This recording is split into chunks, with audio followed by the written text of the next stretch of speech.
Assalamualaikum warahmatullahi wabarakatuh. Selamat pagi dan salam sejahtera bagi kita semua. Via Justia et Perat Mundus, hendaklah keadilan ditegakkan walaupun dunia harus binasa. Yang terhormat Bapak Bayu Arianto, SHMH, selaku dosen pengampu mata kuliah Hukum Pidana, dan tak lupa teman-temanku yang berbahagia. Sebelumnya, perkenalkan, saya Eva Tri Safira dengan NIM 2023-20159 yang akan memandu jalannya presentasi sejarah hukum pidana Indonesia pada kesempatan kali ini. Di sini saya bersama rekan-rekan saya kelompok 5, diantaranya ada Muhammad Anang Firmansyah dengan NIM 2023-208 yang akan mempresentasikan sejarah hukum pidana Indonesia pada zaman Hindia Belanda. Kemudian ada Muhammad Haikal Bernadava dengan NIM 2023-260 yang akan mempresentasikan sejarah hukum pidana Indonesia pada zaman kedudukan Jepang. Kemudian ada Maulana Akmal Iftihar dengan NIM 2023-20142 yang akan mempresentasikan sejarah hukum pidana Indonesia pada zaman kemerdekaan, dan Miftah Nurul Hakim dengan NIM 2023-20149 yang akan mempresentasikan sejarah hukum pidana pada zaman VOC. Sejarah hukum pidana Indonesia sebagaimana telah dikemukakan bahwa hukum pidana Indonesia yang berlaku sekarang adalah hukum pidana peninggalan kolonial berupa For Nederlands Indi 1915. Adapun sejarah hukum pidana bagi bangsa Indonesia perlu dikemukakan secara tahapan kronologis perjalanan sejarah bangsa, yaitu dimulai hukum pidana sebelum masa penjajahan atau VOC, selanjutnya pada zaman masa penjajahan Belanda, lantas pada zaman masa kependudukan Jepang, kemudian pada zaman kemerdekaan. Sejarah hukum pidana zaman VOC akan dipresentasikan oleh rekan saya, yaitu Miftah Nurul Hakim. Kami persilakan. Assalamualaikum warahmatullahi wabarakatuh. Perkenalkan, nama saya Miftah Nurul Hakim, NIM 2023-20149, yang akan menyampaikan materi tentang sejarah hukum pidana pada zaman VOC. Pada masa itu, di Indonesia berlaku hukum adat pidana untuk penduduk pribumi. Kemudian VOC memberlakukan plakat-plakat berisi hukum pidana yang disusun oleh Juan Matsuyker pada tahun 1642 dan disahkan oleh Heren Yevhentin pada tahun 1650. Menurut Ultras, hukum pidana yang berlaku di daerah yang dikuasai oleh VOC ialah: yang pertama, hukum statuta yang termuat di dalam Statuten van Batavia. Yang kedua, hukum Belanda kuno. Yang ketiga, asas-asas hukum Romawi. Pada tahun 1848 dibentuk Intermeire Strafbepalingen.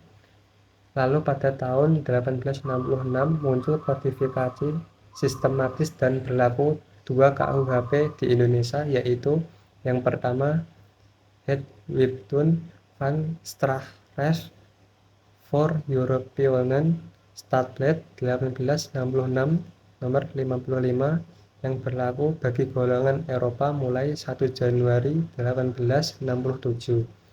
Kemudian dengan ordonansi tanggal 6 Mei 1872 berlaku KUHP untuk golongan Bumi Putra dan Timur Asing.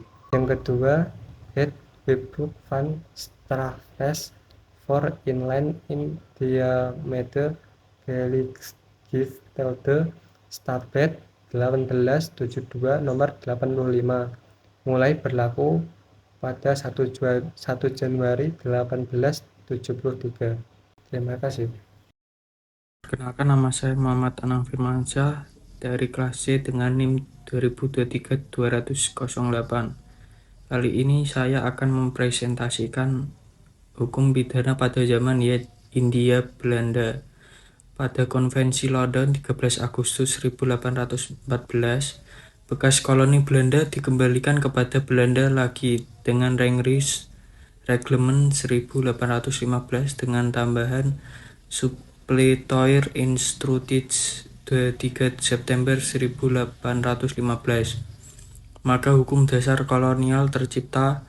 Agar tidak terjadi kesenjangan peraturan, maka dikeluarkan Proklamasi 19 Agustus 1816 STPL 1816 nomor 5 yang mengatakan bahwa untuk sementara waktu semua peraturan bekas pemerintahan Inggris tetap dipertahankan. Bangsa Indonesia ditetapkan pidana berupa kerja paksa di perkebunan yang didasarkan pada STPL 1828 nomor 16, maka mereka dibagi atas dua golongan, yaitu satu yang dipidana kerja rantai, dua yang dipidana kerja paksa, yang terdiri atas yang diberi upah dan yang tidak diberi upah. Tapi dalam prakteknya pidana kerja paksa dikenakan dengan 3 cara. Pertama, kerja paksa dengan dirantai dan pembuangan. 2, kerja paksa dengan dirantai tapi tidak dibuang. 3, kerja paksa tanpa rantai tapi dibuang. KUHP yang berlaku bagi golongan Bumi Putra juga seduran dari KUHP yang berlaku bagi golongan Eropa, tapi diberi sanksi yang lebih berat. Sampai pada KUHP 1918 pun pidananya lebih berat daripada KUHP Belanda 1886. Oleh karena itu perlu ditinjau secara sekilas lintas perkembangan kodifikasi di negeri Belanda. Pertama kali ada kodifikasi di bidang hukum pidana terjadi sejak adanya Criminal Witbook for Head Koning Liji Golen 1809. Kitab Undang-Undang 1809 memuat ciri modern di dalamnya menurut Voss, yakni 1. Pemberian kebebasan yang besar kepada hakim di dalam pemberian pidana. 2. Ketentuan-ketentuan khusus untuk penjahat remaja. 3. Penghapusan perampasan umum. Sekian dari saya, terima kasih. Perkenalkan, nama saya Muhammad Haikal Bernadava dengan NIM 2023-260. Akan menjelaskan mengenai zaman pendudukan Jepang. Pada tanggal 8 Maret 1942, Jepang memasuki dan menduduki wilayah Nusantara setelah mengalahkan pasukan Sekutu.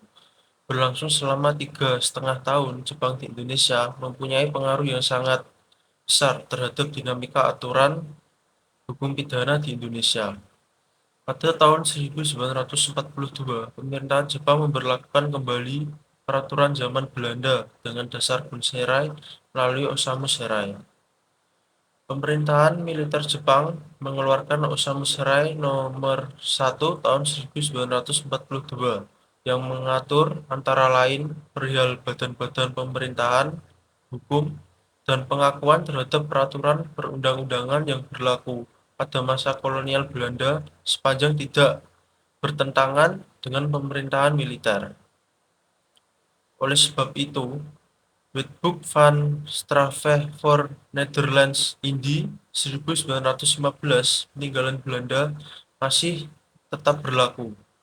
Dengan demikian, pendudukan Jepang yang berlaku di Indonesia terdapat dua aturan pidana secara bersamaan, yaitu aturan pidana yang dikeluarkan oleh pemerintahan Jepang dan aturan pidana peninggalan pemerintahan kolonial Belanda, yaitu Wetboek van Strafrecht voor Nederlands Indie 1915. Jadi, selama Jepang berkuasa di Indonesia, kembali berlaku dualisme hukum pidana. Assalamualaikum warahmatullahi wabarakatuh. Perkenalkan, nama saya Kemal Melantihar 2023-21 Di sini saya akan menjelaskan tentang sejarah hukum pidana zaman kemerdekaan. Keadaan pada zaman pendudukan Jepang dipertahankan sesudah proklamasi kemerdekaan.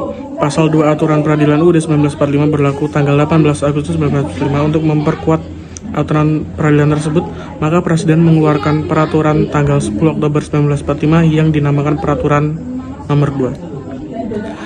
Barulah dengan UU Nomor 1 tahun 1946 diadakan perubahan yang mendasar atas WVSI. Ditentukan dalam UU Nomor 1 tahun 1946 tersebut bahwa hukum pidana yang berlaku mulai tahun 1946 ialah hukum pidana yang berlaku tanggal 8 Maret 1942 dengan pelbagai perubahan dan penambahan yang disesuaikan dengan keadaan negara. Nama Wetboek van Strafrecht voor Nederlands Indie diubah menjadi Wetboek van Strafrecht yang dapat disebut Kitab Undang-Undang Hukum Pidana.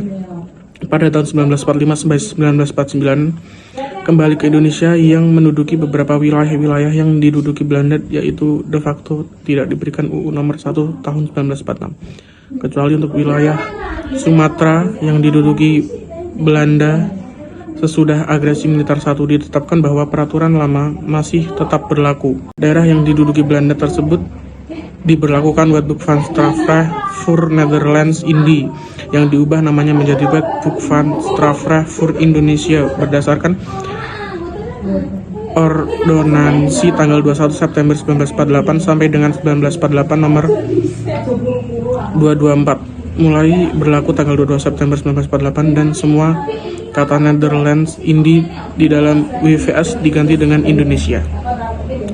Pemerintah perubahan-perubahan di dalam Wetboek van Strafrecht voor Indie dengan adanya penambahan dan perubahan, maka jumlah pasal dalam WVSI berakhir dengan pasal S70, sedangkan KUHP hanya 569. Dengan berlakunya UU nomor 1 tahun 1946 untuk seluruh Indonesia berdasarkan UU nomor 37 tahun 1958, maka hilangnya dualisme berlakunya dua macam hukum pidana di Indonesia.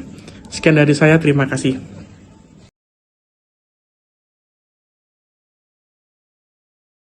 Sekian presentasi dari kelompok kami. Apabila ada tutur kata yang kurang berkenan, kami mohon maaf yang sebesar-besarnya. Wassalamualaikum warahmatullahi wabarakatuh.